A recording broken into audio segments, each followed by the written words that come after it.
우리 인사합니다. 예, 할렐루야 샬롬 하고 인사합니다. 할렐루야 샬롬 샬롬 샬롬 샬롬 샬롬. 하나님 사랑합니다. 여러분 주 안에서 사랑합니다.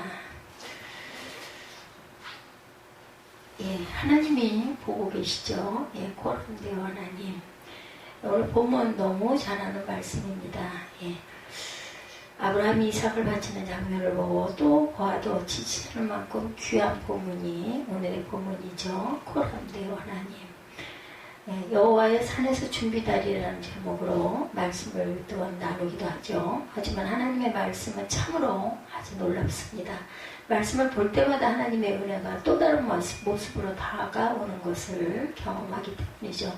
아브라함의 관점에서 본문을 읽으면 참으로 귀한 믿음을 보게 되고, 이삭의 관점에서 읽으면 이삭의 순종을 또한 우리가 아주 참 대단하다 하는 생각을 늘 합니다. 순양의 모습 속에서 예수 그리스도의 십자가 대속의 은혜를 또한 발견하게 되죠. 하나님의 모습 속에서 자상한 아버지의 모습, 또한 준비해 나가시는 섬세한 하나님의 과정을 볼 수가 있습니다. 이렇듯 하나님의 말씀은 우리에게 늘 풍성한 의미로 다가옵니다. 오늘 저와 여러분이 함께 나누고자 하는 하나님의 말씀 역시 그렇습니다. 풍성한 하나님의 말씀 중 또 다른 면을 계시의 영을 통해서 우리에게 열어 보여주시기를 원하시죠. 백세 얻은 아들을 하나님께 바친 아브라함의 이야기가 세상 사람들에게는 어떤 의미로 보일까요? 여러분들에게는 어떤 의미로 비추이십니까? 아마도 오늘을 살아가는 사람들에게는 참 뭐랄까 이해가 안 되는 그런 광신도 광신주적인 믿음이다 이렇게 보여지는 사람들도 있을 거예요.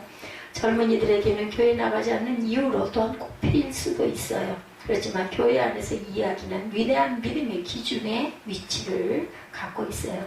자신의 아들까지도 전혀 망설임 없이 내어놓는 것이 바로 큰 믿음이다 라고 우리는 배워왔고 또한 가르치기도 합니다. 그러나 부담감이 없지 않아 있죠. 이 말씀을 읽을 때마다 늘 그렇게 믿지 못하는 그만큼 주님 앞에 믿음을 보여드리지 못하는 모습이 부끄럽다. 정말 나는 믿음이 보잘것없구나. 이렇게 생각할 때가 많죠.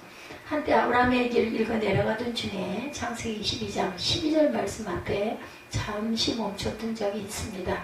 12절 말씀은 아브라함이 이삭을 바치려고 하는 순간 그 모습을 보신 하나님께서 천사를 통해서 다급하게 멈추라고 말씀하는 장면이죠. 사자가 이르되 그 아이에게 내 손을 대지 말라. 그에게 아무 일도 하지 말라. 내가 내 아들 내 독자까지도 내게 아끼지 아니하였으니 내가 이제야 내가 하나님을 경외하는 줄 아노라. 이렇게 얘기하죠. 그동안 아브라함, 이삭, 순양의 관점에서 우리가 각각 살펴보았던 그 구절에서 그날은 특별하게 한 단어가 제 마음속에 깊이 다가옵니다. 내가 내 아들까지도 아끼지 아니하였으니 내가 이제야 내가 하나님을 경외하는 줄 아노라. 이 동그라미 경외, 이 글자 안에 어떤 말씀이 들어가면 적절하다고 여러분들 생각하십니까? 그 동그라미 안에 다른 표현이 있다고 착각하고 내려가는 사람도 있어요. 내가 내 아들까지도 아끼지 아니하였으니 내가 이제야 내가 하나님을 사랑하는 줄 아노라. 겸해하는 줄 아노라. 다 같은 저는 의미라고 생각합니다. 무의식적으로 읽어 내려가기도 하죠. 그냥 쭉 읽을 때는 그렇습니다. 내 아들까지도 아끼지 아니하였으니 내가 이제야 내가 하나님을 진정으로 신뢰하고 믿는 줄 아노라. 이렇게 읽어도 돼요. 사랑 또는 신뢰가 들어가야 적절하다 이런 생각이 들기도 하죠. 근데 그날 어떤 때는 사랑도 신뢰도 아닌 경외라는 단어입니다. 11절 직접 아브라함의 사자가 하늘에서부터 그를 불러 이르시되 아브라함 하시는지라. 아브라함이 이르되 내가 여기 있나이다 하매 11절에 사자가 이르되 이 아이에게 내 손을 대지 말라. 이게 아무도 하지 말라. 내가 내 아들 내 독자까지도 내게 아끼지 아니하였으니 내가 이제야 내가 하나님을 경외하는 줄 아노라. 경외하는 줄, 이게 마지막 사랑하는 줄 아니면 신뢰하는 줄 이렇게 다 넣어도 된다는 거죠. 아브라함의 믿음의 출발선은 하나님을 향한 두려움. 경외는 약간 두려워하면서 좋아하는 것이 경외죠. 한편으로는 대단한 믿음 보인 것 같은 아브라함 안에도 당연히 두려움이라는 것이 있다라는 거.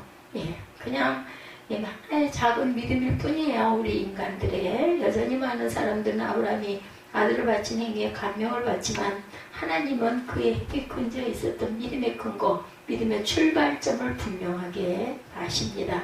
그리고 아브라함을 기뻐하시고 칭찬을 아끼지 아니하시죠. 내가 이제야 내가 하나님을 두려워하는 줄 알겠다.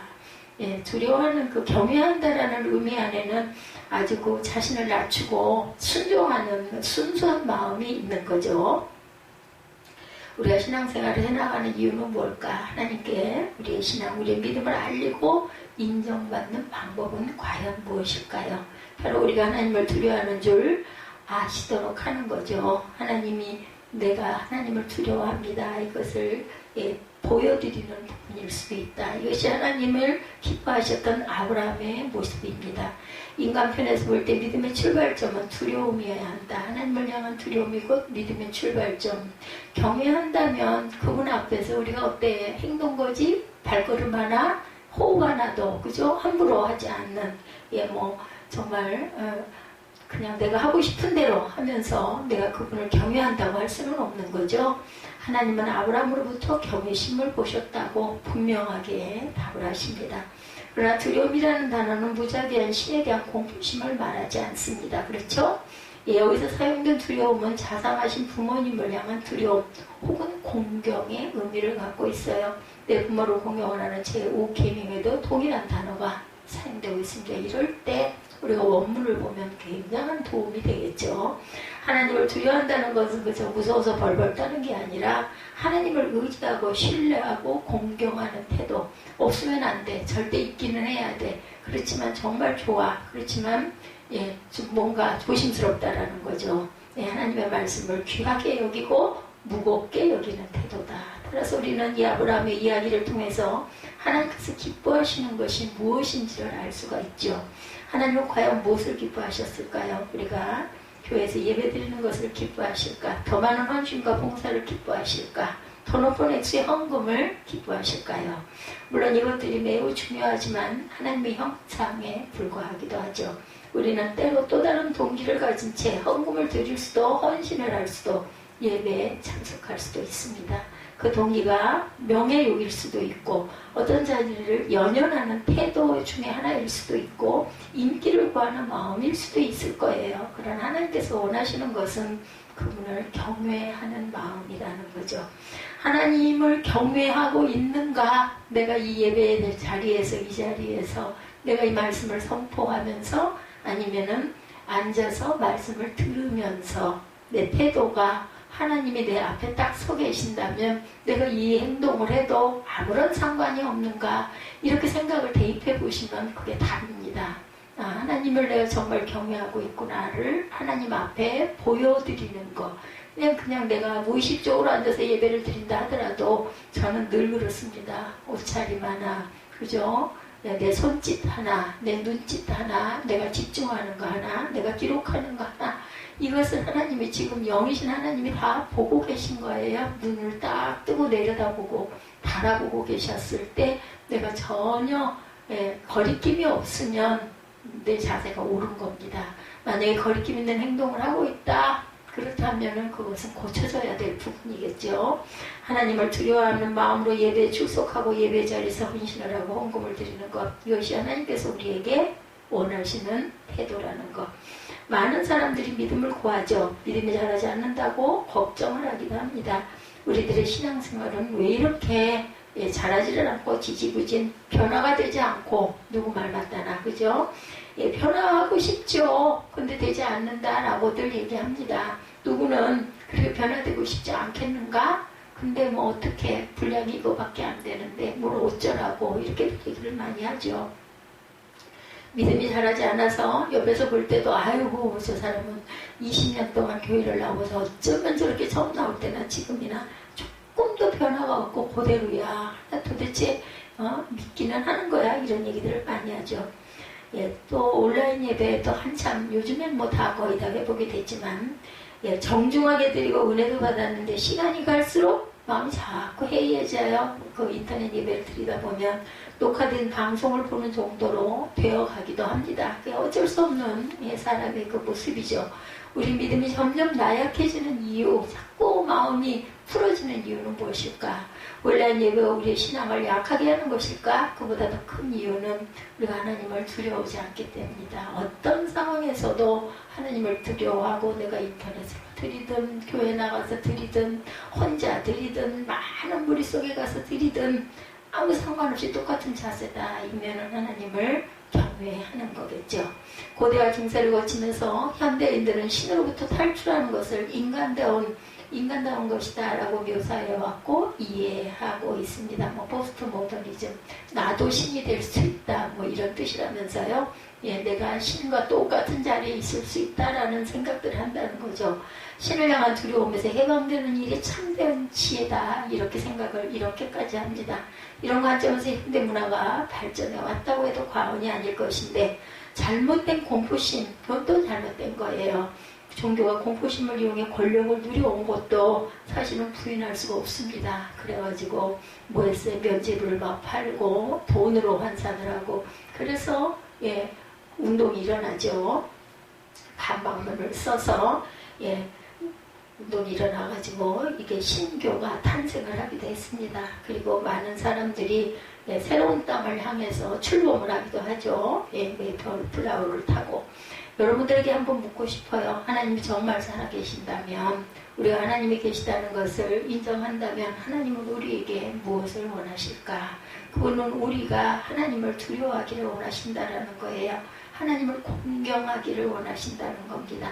하나님을 경외하기를 원하십니다. 아브라함의 이야기가 이 사실을 우리에게 오늘도 알려주고 있다는 거죠. 그러나 현대인들은 하나님을 두려워하지 않습니다. 하나님 무서운 줄을 모르기 때문에 우리의 신앙이 자라지를 않는 거다.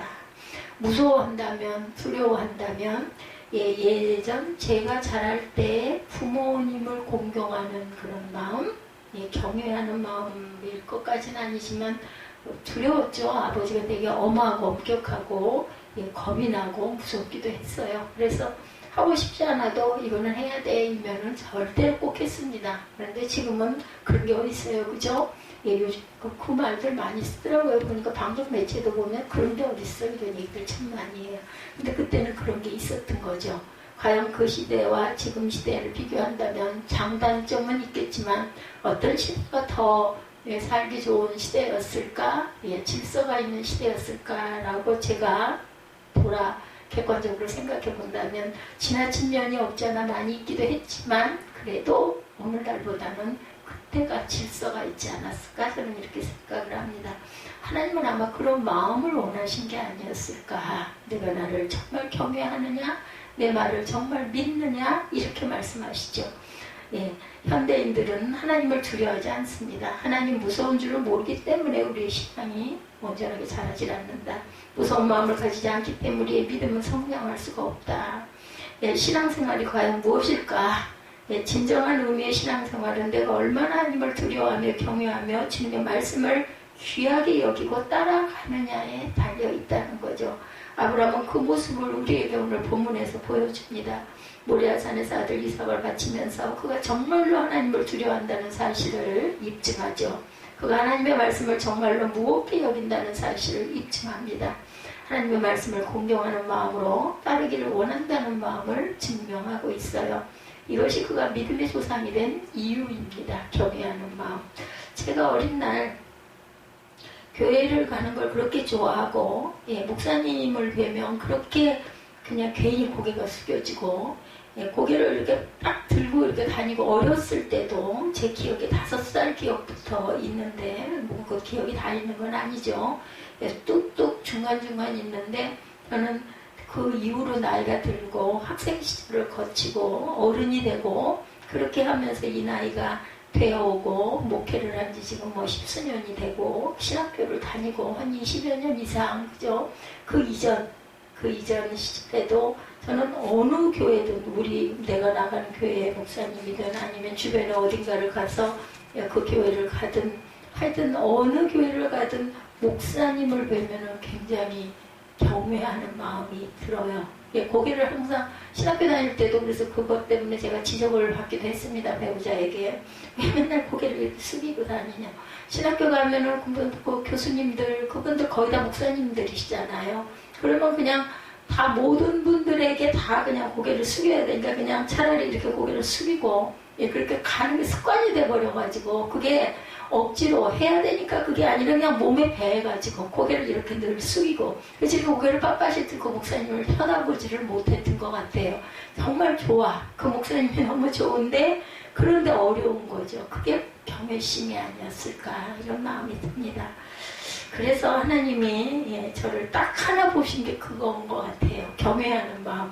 예배 시간에 절대로 헛두른 짓 하지 않고, 물론 뭐 제가 필기도 많이 했고, 예, 그랬지만 뭐 가끔 가다가 깜빡깜빡 딴 생각을 할 때도 있기도 했을 거예요. 그렇지만 제 기억 안에는 항상, 예, 목사님이 말씀을 하시면은 그걸 어떻게든 적고, 또 봉투를 쓸 때도 항상 그 하나님의 말씀에 집중해서 말씀을 꼭 쓰고 봉투를 쓰면 나중에 설교 가운데서 그 말씀이 나오면 어떻게 그렇게 기쁜지, 어머, 내가 오늘 본문에 나오면 그걸 꼭 보지를 않았는데도 보면은 그게 합일이 될 때가 정말 많고, 그랬을 때 너무나 기뻤던 기억이 있습니다. 그래서 영이신 하나님께서는 그 모습을 보시지 않았을까. 그래서 지금도 제가 하나님 말씀을 먹고 삽니다. 물론 순간순간, 예, 그 여러 가지 갈등이 있기도 하고 자괴감이 있기도 하고 또 불만스러운 부분이 있기도 하고 뭐 있죠. 일상속에 제가 부족하기 때문에.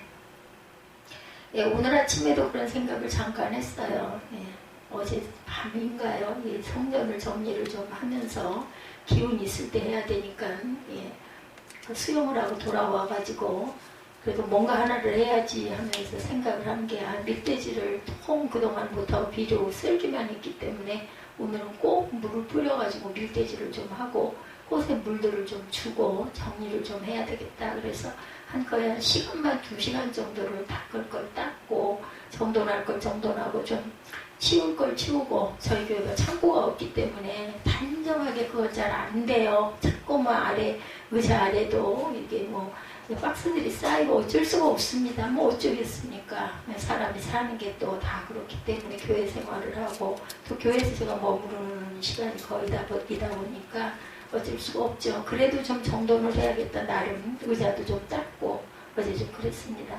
그러면서 생각을 한 건, 내가 이렇게 교회에서 생활할 수 있는 것도 어린 날 그 이유 몰라, 목적이 있었던 것도 아니에요. 그냥 좋았던 거, 교회가 좋았고 성년을 사모하고 하다 보니까 벌써 돌아갔어야 할 제 건강 상태로는 그래요. 제가 볼 때 그냥 살았어, 걸어다닌다는 것 자체가 거의 기적 같은 일을, 지난번에 병원 갔을 때 그 박사님도 그 얘기 하시더라고요. 저처럼 이렇게 생겨있는 사람이 대한민국에 거의 없을 거라는 얘기를 하셔요. 그러니 얼마나 어렵겠어요, 걷는 게. 그런데도 걸을 수 있고, 아까도 제가 참 발도 걷는 게 제일 힘들다 하면서 그 억지로 또 보면 또 꼭 그걸 끊어야 속이 시원해서, 그러고 나니까 몸에 무리가 오더라고요. 그래서 내가 잘못했구나. 이 정도 엎드릴 수 있게 해주신 것도 감사한데 그 욕심이 한량이 없는 거죠. 보고 또 꼭 못하는 건 없어요. 다 해요. 불편하긴 하지만. 예, 그래서 정말 엎드리는 거, 구부리는 거, 예, 손을 뒤로 끝까지 돌리는 거, 이런 것들이 안 되는 부분이 몇 가지 있는데 그래도 아주 못하진 않습니다. 어떤 방법으로도 할 수 있게 해주신 하나님의 은혜가 너무 감사하구나 하는 생각을 합니다. 이렇게 경외하는 아브라함과 같은 그런 마음, 믿음, 이것은 하나님은 기뻐하신다라는 거, 오늘 말씀에서는 너무나 잘하는 말씀이기 때문에 저는 이 부분이 오늘 보여서 제 생각이 나서, 예, 그 데이브에서 얘기를 해봅니다. 이것이 그가 믿음의 조상이 된 이유, 아브라함은 하나님을 두려워할 줄 알았다. 나는 왜 믿음이 자라지 않을까 고민하는 분들, 여러분들 계십니까? 그런 분들이 있다면 마음속에, 예, 자문해 보시기 바랍니다. 과연 나는 하나님을 경외하는가?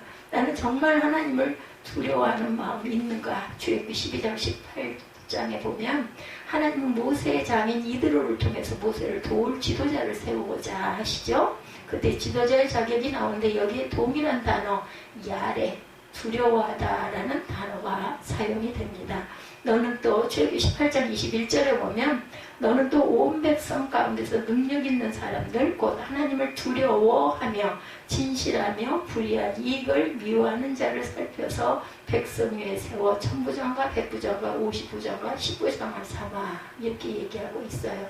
하나님을 두려워. 제가 정확하게 잘은 모릅니다만은 장로 피택, 안수집사 피택 할 때도 보면은 거기에 그런 구절이 나옵니다. 하나님을 두려워하며 진실하며 불의한 이익을 미워하는 자를, 이런 자들을 살펴서 백성 위에 세우다 인 것처럼 그 내용들이 비슷하게 나옵니다. 예, 장로나 권사를 세울 때, 또한 안수집사를 세울 때, 이럴 때 그런 조항에 말씀이 그런 게 들어가 있는데 거기에도 두려워 경외하는 부분이 나와요. 성경은 우리에게 능력 있는 사람이고 하나님을 두려워하는 사람이라고 가르쳐 줍니다. 하나님의 일을 맡은 자가 반드시 가져야 할 마음이 바로 이 아래입니다. 하나님을 두려워하는 마음을 가진 사람만이 하나님의 일을 감당할 수가 있어요. 아까 우리 일부 예배 때 하나님을 어떤 마음으로 우리가 섬기고 가느냐, 예수님의 어떤 모습으로 오셨느냐, 공의의 하나님으로 오셨고 또한 구원자로 오셨죠. 호산나 구원자로 오셨고, 그리고 또한 아주 순종의 왕으로 오셨어요. 그죠? 그렇기 때문에 우리는 항상 그 마음을 가져야 된다. 공의의 하나님의 마음, 그리고 구원의 마음, 구원해 주신 하나님을 사랑하는 마음, 그리고 또한 순종하는 그 예수님의 모습을 우리가 본받는 그런 믿음들을 가져야 된다. 일부 예배에서 은혜를 받았습니다. 아브라함의 경외심을 보신 하나님이 사람의 눈길로 그를 살피시고 인도하고 계셨죠. 그렇다면 아브라함은 어떻게 하나님을 두려워하는 마음을 가지게 되었을까? 오늘 본문에 한 가지 힌트를 얻을 수 있어요. 야훼 이레라는 표현이 나오죠. 여기서 준비하셨다. 전통적으로 정통하게도 야훼께서 준비하신다는 뜻으로 해석되어 왔어요. 야훼 이레. 아주 적절한 해석이기도 하죠. 그래서 전통적으로 온 교회가 지금까지도 같은 방식으로 이 본문을 야훼 이레 준비하는 하나님. 하지만 아브라함의 두려움이라는 관점에서 이 단어를 조금 다르게 해석할 수 있는 가능성이 있다. 이레라는 말은요, 라에서 왔습니다. 라. 그 뜻이 라. 제가 표기를 보니 맞는지 모르겠는데 R-A-A-H 라. 여기서 왔다고 하네요. 라라는 말에서 바뀐 형태가 이래예요.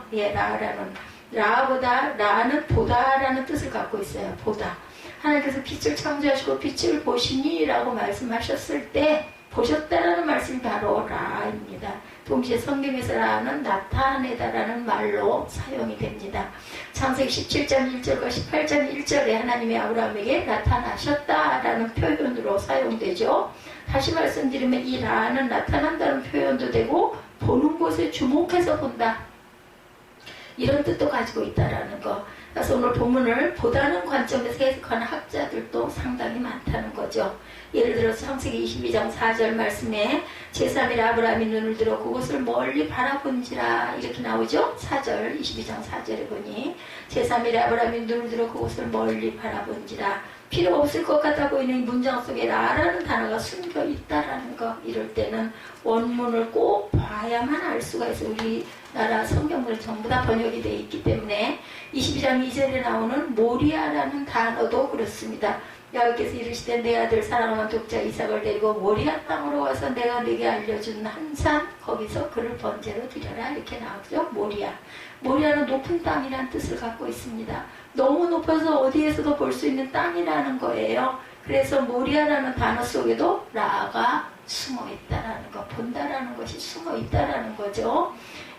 하나님께서 아브라함의 눈을 열어주셔서 순양을 보게 해주시는 장면도 마찬가지. 22장 13절에 아브라함이 눈을 들어 살펴본즉 하고 나오죠. 13절에 눈을 들어 살펴본즉, 여기도 라가 같이 쓰여 있겠죠. 이와 같이 본문 전체적인 흐름 속에 라는 다양한 형태로 계속해서 반복이 돼서 등장을 합니다. 마지막 부분에서 라의 또 다른 형태인 이레, 야훼 이레라는 표현에서 사용되죠. 야훼께서 준비하신다라는 말씀으로 이해가 되죠. 근데 주님께서 보신다는 관점으로 이 말씀을 해석한다면 야훼 이레는 주님께서 보신다라고 해석할 수도 있다라는 거죠. 아브라함이 그 땅 이름을 야훼 이레라 하였으므로 오늘까지 사람들이 이르기를 야훼께서 보고 계신다. 예, 그렇죠. 그래서 코람데오 하나님, 야훼 이레 하나님 이꼴 관계를 가지고 있다라는 거, 원문의 뜻을 잘 번역해서 우리가 그 부분을 다시 읽어보면 이렇게 해석이 됩니다.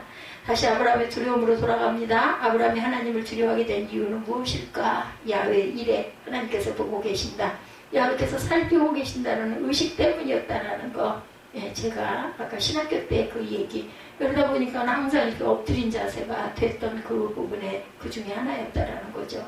그런 그의 믿음이 하나님을 경외하며 두려워하게 하는 만든 것이었어요. 사람의 관점에서 하나님이 보고 계신다는 사실은 두려움이 아닐 수 없죠. 우리가 뭘 하다가 누군가가 감시를 하고 있다고 생각을 하면 어때요? 내 행동에 온전히 그냥 내가 하고 싶으면 자유롭게 하지 못하는 거잖아요. 좋지 않은 표현이기는 하지만 누군가가 나를 감시하고 있다. 그러면 참 제약을 받는 곳이 굉장히 많겠죠. 경외해야 한다라는 말씀 안에는 보고 계신다라는 뜻이 반드시 있다라는 것. 하나님 앞에서 드러나게 될 모습을 생각한다면 우리가 두려울 수밖에 없죠. 정말로 하나님이 계신다면, 제가 그런 표현을 참 많이 합니다. 정말로 천국이 있다면 우리가 과연 이 땅에서 뭘 그렇게 욕심을 내고, 그죠? 다른 사람들은 모르니까 나 이거 해도 돼 하는 마음을 가질 수가 있겠는가? 저는 제게 자문을 많이 합니다. 똑같은 얘기죠.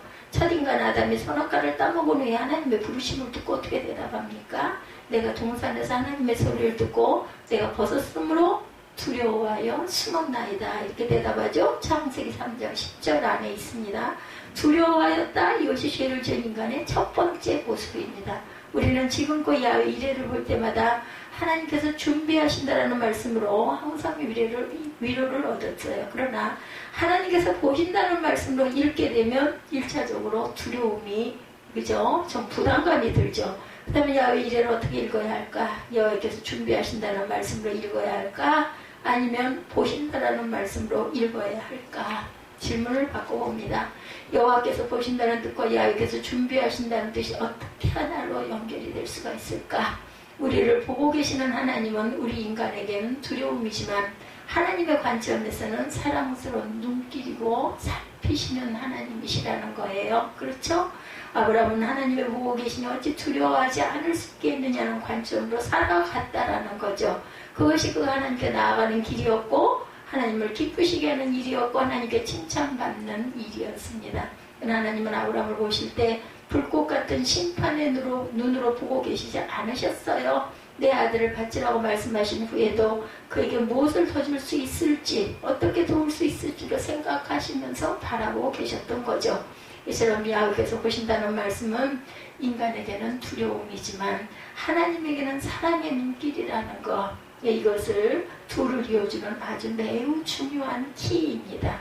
하나님을 두려워하는 마음으로 끊임없이 움직이고 있는 아브라함, 그런 그를 보고 계시는 하나님은 그를 위해 무엇인가 늘 준비하시고 아브라함의 마음을 움직이고 계셨던 것이죠. 그분이 우리를 보고 계셨기에 우리가 그분을 두려워할 때 우리를 인정해 주시고 새로운 길을 열어주시고 복을 내려주신다. 하나님의 사랑스러운 눈길을 잘 표현한 말씀이 아론의 축복 기도입니다. 여러분, 잘 아시는 말씀이죠. 민수기 6장 24절에서 26절. 야훼는 내게 복을 주시고 너를 지키시기를 원하며 야훼는 그의 얼굴을 내게 비추사 은혜 베푸시기를 원하며 여호와는 그 얼굴을 내게로 향하여 드사 평강 주시기를 원하노라. 경외함과 두려움으로 하나님 앞에 서 있는 우리를 향하여 주님은 얼굴을 비춰주시고 얼굴을 향하여 드사 우리를 주목하여 주시고 우리를 위해 일하시는 분이십니다. 사랑의 눈길로 보고 계신 하나님이 우리를 위해 준비하고 계시는 것이에요. 그래서 우리에게는 하나님을 보고 계신다는 사실이 두려움이지만 동시에 무한한 은혜가 아닐 수 없다. 야훼 이레입니다. 늘 읽어드리는 용서의 말씀 103편 가운데 이 말씀이 있어요. 아버지가 자식을 긍휼히 여긴같이 야훼께서는 자기를 경외하는 죄를 긍휼히 여기시나니 하나님이 찾으시는 믿음은 주님을 경외하는 믿음이고 우리가 주님을 두려움으로 따를 때 주님께서 우리를 사랑스러운 눈으로 보시고 무엇인가를 늘 준비하고 계획하고 계신다는 것, 준비하고 계시는 야훼 이레. 여호와 일에 믿음으로 힘차게 일어서는 저와 여러분이 되시기 바랍니다. 그러게요. 예, 육친의 부모인데 육친의 부모이다 보니 예, 딸이 코로나가 걸렸다고 하니까 눈물이 쏟아지는데